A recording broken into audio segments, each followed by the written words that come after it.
కాంగ్రెస్ నాయకులు రైతు బంధు పడలేదన్న వాడిని చెప్పు తీసుకుని కొట్టండి అని చెప్పడం దురదృష్టకరం. ఇదే మన మల్లికాక కూడా ఇదే మాట మాట్లాడిండు.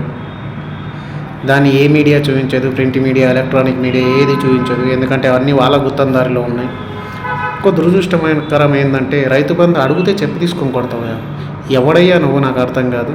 నువ్వు ఎవడు అసలు? రైతులు నీకు చెప్పు తీసుకొని కొట్టడానికి నువ్వు ఎవడవు? నీకు ఏం హక్కు ఉంది?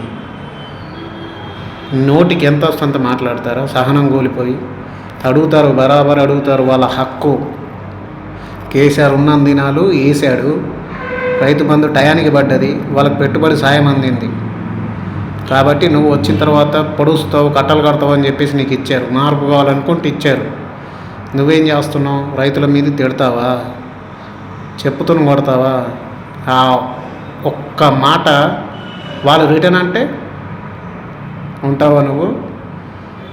గుర్తుపెట్టుకో, ఎప్పుడైనా సరే ఏదైనా మాట్లాడే ముందు ఆలోచించుకొని మాట్లాడండి. ఏ పనికైనా గత ప్రభుత్వం అప్పులపాలు చేసిందని చెప్పకండి. మీకు గ్రౌండ్ ఏదో తెలుసు, గుర్రం ఏదో తెలుసు, సవారీ చేసే మనిషి ఎవరో మీకు తెలుసు. మీరు అన్నీ చెప్పి అధికారంలోకి వచ్చిన వాళ్ళు.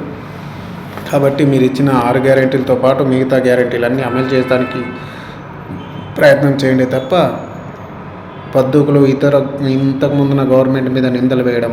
వాళ్ళు చేసిరు కాబట్టి మీరు వచ్చారు, వాళ్ళు తెలంగాణ తీసుకొచ్చారు కాబట్టి మీకు సపరేట్ టీ కాంగ్రెస్ అనేది ఒకటి వచ్చింది. అంతేగాని మీరు నోటికి వచ్చినంత వాగకండి. మొన్ననే వచ్చినాం, నెలనే అయింది, బారసాలు ఇప్పుడే అయింది, బట్టలు ఇప్పుడే కట్టుకున్నామంటే కుదరదు. అధికారంలోకి వచ్చారు, పని చేయాల్సిందే. ఇదే మాట కేసీఆర్ గారు ఉన్నప్పుడు అనుంటే బాగుండేది.